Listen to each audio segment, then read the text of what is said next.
Ganyan nakarami ang Wilcon Depot branches sa buong bansa.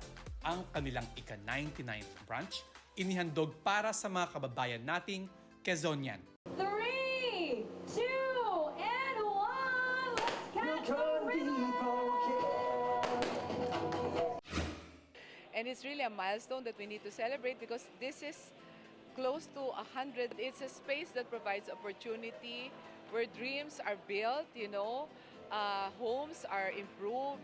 And again, it's a nice feeling that we're able to bring the best products and the best service that we offer to the market.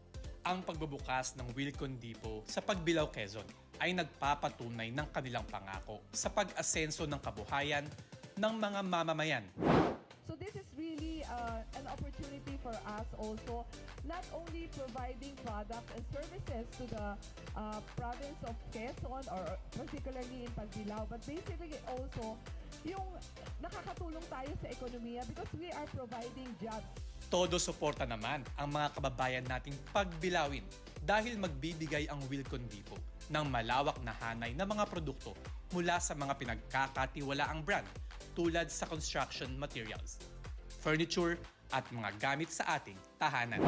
We're very happy kasi at last pala nagkaroon na ng Wilcon dito sa lugar namin, and one thing more is ang Wilcon kasi is mapagkakatiwalaan, quality ang kanilang product.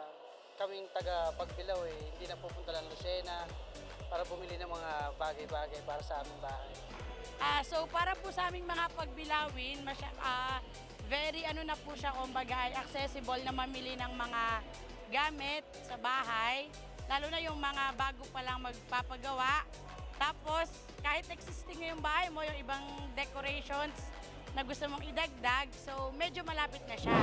Mark De La Rosa, para sa mata ng Agila International. Trusted, connected, on point.